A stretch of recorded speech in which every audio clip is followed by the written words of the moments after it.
Aloha, it's Miriam. This is my very first live on this channel. So, today I'm gonna teach you how to sway your hips. And I know in the past some videos have asked me to just wear pants because you can't see it. But the thing is that I have those classes on Patreon. You can see everything there. You can see how to do every hula step, how to choreography, how to move your hands, like all these choreographies that I've been doing for so long. I started teaching this when I was in my 20s. I started dancing when I was 4, so you can see it all there. So I only put a little bit on this channel as a way for people to find me, so you can take classes online with me on Patreon. So let's learn basic sway. I'm going to walk as far as possible so you can see my feet, or I'm going to drop this down. But basically, I'm going to teach you, like, you got to shift your weight from one foot to the other. Okay, now you can't see my face, I guess. I don't know. So, basic hula step, hula standing. You need your heels about a fist apart, your heels. So you're gonna measure the part towards your heels. If you don't know how to stand for hula, okay, that's basics. And then your toes need to be about 2 fists separate. So you're basically having your feet in a little bit of a V shape like this, okay? They are not gonna be together ever. They're not gonna be together ever. They're not gonna be straightforward ever. They should not be, okay? They always go out like this. So your weight is always gonna be towards the heels also, so you're not leaning forward. There's always weight in the back, and you wanna be aligned with your heels, hips, shoulders, okay? Meaning no butts out, no butts in, not too straight either. In this halau, I have to keep going down because it's in an angle. In this halau, we learn the Iha'a style, which is rolling our feet and also bent down. I think it's a beautiful style, and you might see, some hula doing flat foot, barely moving hips, kind of like this. It's not wrong. That is their style. That is their genealogy. I feel that this is still too kind of low. Let me try to fix it. So in this halau, we actually roll the feet. Rolling the feet means that there is a movement here, okay? There is a movement on the heels. So instead of just swaying like this with flat heels, we roll the feet. So I explain you all of that on Patreon, how to do that. Right now, I'm just gonna do a little bit of teaching how to sway the hips. So we are shifting the weight from one foot to the other, first of all, okay? So you gotta understand how your body weight and your center is gonna be changing. However, this center, the upper body, is not going to move. And I'm gonna show you later how it looks with a pa'u skirt, okay? That's Cleo, by the way, my dog. But, well, it's my daughter's dog, but she always has to be here when I'm filming because she wants me to go with her. So, so here, you're gonna be shifting the weight, but it's the weight down here. You're gonna learn to isolate your hips, meaning this upper part should not be traveling to the side. It should not be gliding here to the side. This upper body needs to remain centered completely while your hips sway. So, how much your hips are going to sway, that depends how much you can, right? It comes all the way from your knees, from your ankles, from your thighs. Hula looks very easy, but once you dance it, you're going to realize that it is a lot of work. It is a lot of work. You need to stand straight. You need to balance your body, and especially this style that I teach, because we are Iha'a style, meaning we bend as deep as we comfortably can, and we roll the feet, right? Because this creates a better movement of the hip, which is what I'm going to teach you right now, rather than if we bend less, there is not really a lot of movement. It's different, and it's more of a glide. Okay, and again, like I said, it's not wrong, it's just another halal. In this halal, we sway, and the sway, it's almost like a figure 8 up and down, because I teach you how to pull your muscle up here.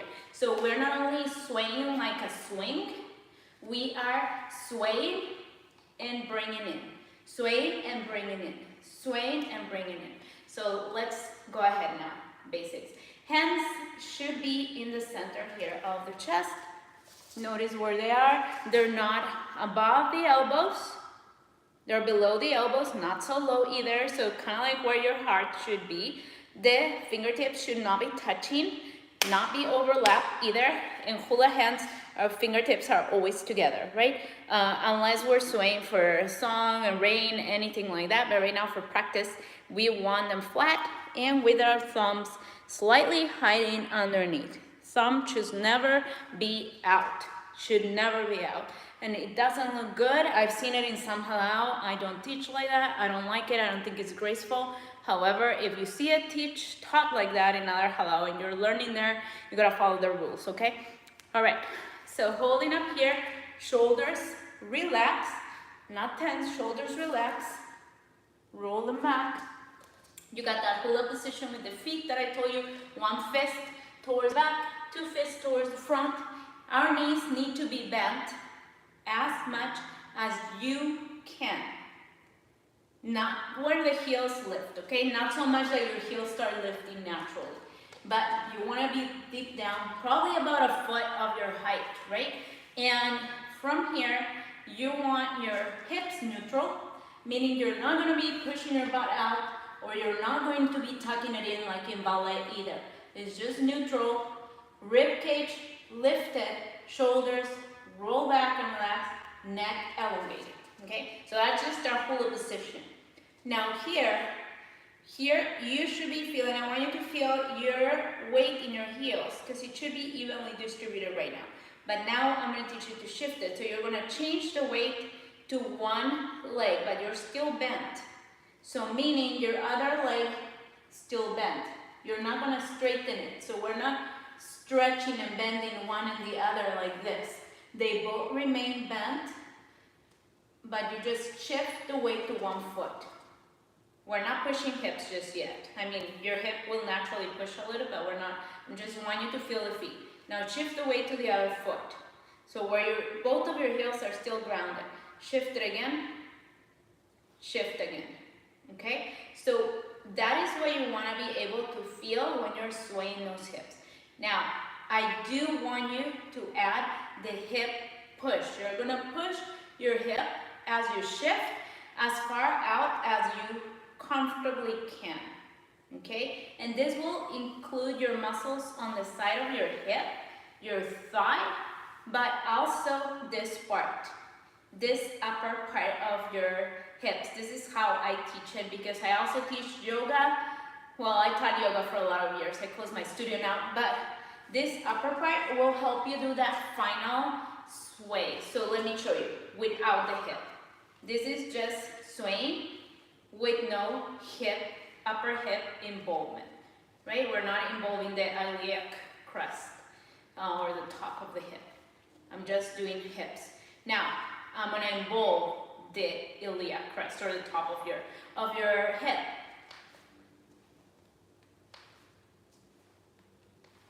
See how much it sways or how different? It's like when you're a dancer, you start spotting all this, like, you know, little details, but there are big details. This is a pa'u. In case that you don't know, you can dance with a pa'u. This is a traditional Hawaiian skirt, and it should always be put from the top of your head, never touching the floor. And this goes where your belly button is to start. Okay, now I'm gonna put it on to show you, once you're doing your hula position, to sway. So notice how the bottom part moves. It's gonna stick a little because I'm wearing pants, but I want you to see the difference when I sway up and down and make that figure 8 that I'm telling you, and when I'm just swayed side to side, okay? So right now I'm just gonna sway side to side, no hip, no upper hip involvement.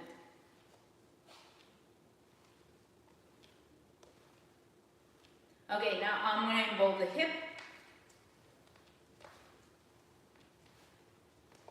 So I don't know if you're able to catch up, but there is a little bit more of sway.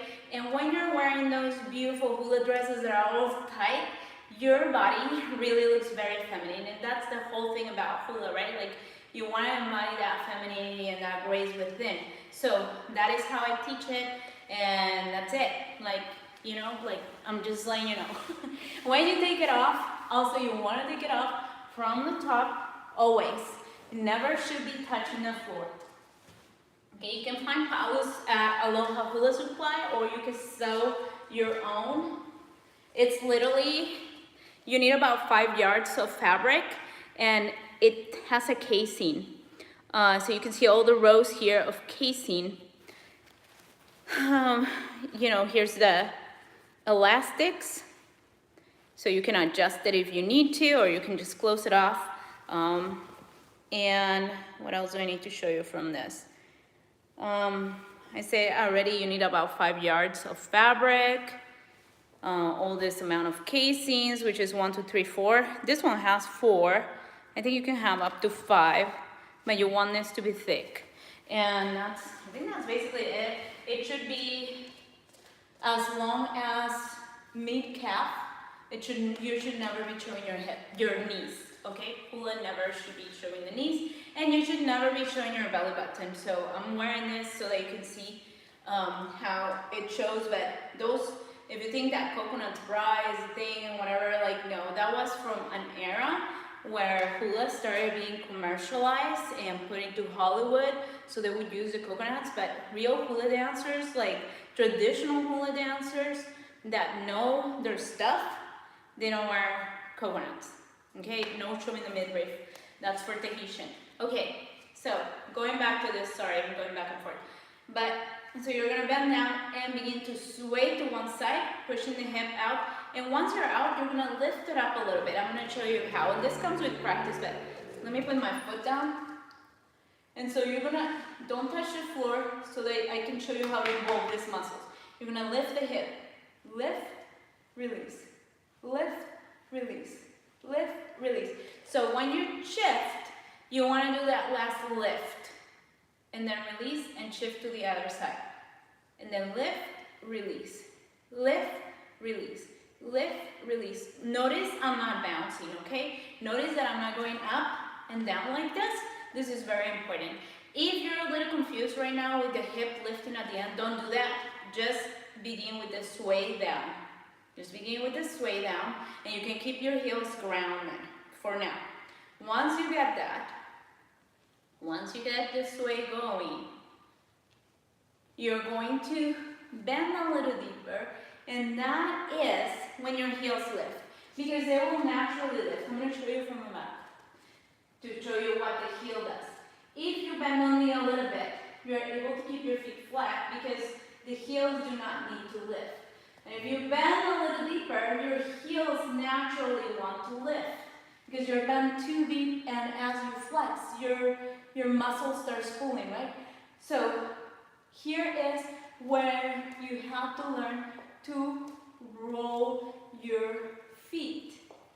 Okay, basically you can just practice rolling the feet here. Imagine that you're doing a kind of like a footprint softly in the floor, where your heels are not really going to touch that much. Your heels will not be, usually when you're dancing hula, you're mostly on the balls of your feet. So it's not that you're in tiptoes, you're not in tiptoes because the dance is not in the tiptoes, but when we are so bent down for like cajolos or helas or uvejes, like almost everything is on the ball of feet the whole time and bent down. That's why it is, you know, exhausting. Hula is exhausting. And then you have to smile and look graceful. So make sure that you are getting this, right? And just break it down for yourself, practice, and go from there. But we're hula position, bending down. We become in preparation position.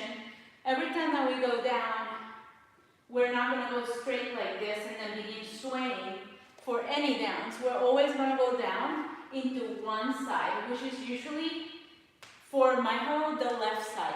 I know you might be seeing things the opposite way because of the camera, but this should be your left side preparation position. And if you're taking my classes online, I think we look the other way, like it looks mirror. So it doesn't matter if it's right or left, whatever you're seeing and it's easier for you, but just do that all the time. If you're doing preparation on the right side, always do that. If you do preparation on the left side, always do that, okay? So we're gonna bend down in preparation, meaning you have this ready to sway to the other side. Straight hands, remember, in your chest, and we begin rolling or swaying. And as we sway, this heel will lift, should feel natural. I know at the beginning you might feel like you're going like this, but believe me, with practice, you're gonna feel that flow of your feet, of your energy, of your hips, okay? So let's just try it here. I'm gonna go slow. Sway to one side, as far out as you can, and bring it up, and shift. Sway to the other side. Lift it up, sway back, lift up, sway back. Notice my head is not coming up and down. Sway back, sway. I'm going to show you from the side also, so that you see how the feet work and how my shoulders remain aligned with your hips, not going forward, okay? Not doing this. It's better that you don't bend as much down here, but that you remain straight. So you gotta build that strength to an endurance to bend down and stand straight, right? So sway to one side and sway to the other. And sway to the other. Sway to the other. Okay. This step, by the way, is called a cow, but I just put it there hip sway so that people could understand a little better than if I put a cow, because a lot of people are not going to know what a cow is, and if they do, they're probably already very good hula dancers. So the hip sway, okay, and that's it. If you have a pa'u, you can buy one. You can buy a pa'u or make one. But if you want to buy one, I recommend Aloha Hula Supply. There is also, oh my gosh, there's this Japanese place that was very good. I think it's called Hula Ohana, also online. So you can buy it and, you know, or just make it. If you can make it, I recommend that you make it, because traditionally you should be making your own pa'u, okay? But if you do this, watch yourself in the mirror, and this should be swaying, okay? If you're not bending enough, I'm gonna put it on again just to show you. If you're not bending deep enough, it's not gonna sway, and you want it to sway. Remember, this goes at the top of your belly button, and the casing should end up kind of like where your hips start, okay? So if you're not bending a lot, this is how it looks. It looks more of a glide. You know, if you see flat foot hula, kind of glides, or it doesn't even move at all. So here, remember, we're swaying. Now, you want to make sure that you see the flow of the hip, okay? Try not to move anything above here. And if I'm going too fast for you, sorry, just go a little slower. One side, one side, one side, one side, one side, and one side. So that's it. I just wanted to show you that. I have been doing like lives on my other channel for a long time now, but I've never really done one in the hula. And I thought, why am I not doing one? Like, so I just came and did that. So if you want to join my classes, head down to the link below. It's patreon.com. You can join it at any time, and it would just charge us like $15 per month, and you can see there kahiko. Right now I'm starting to teach how to use the uli uli. If you don't know what those are, they're the Hawaiian rattles, and I tell you where to buy the stuff or what to use in the meantime if you don't have those instruments, because some of them are expensive. So But I mean, it's a fun exercise and it's a beautiful culture. And I teach you Kahiko, which is the ancient form of hula. And I teach you Awana as well, which is a modern form of hula. And I teach you choreographies that I made and some choreographies, Kahikos that had been passed by my Kumu hula. And that's it. Thank you so much, guys, for subscribing to my channel. And I'll see you on our online hula hula or at another video. Bye.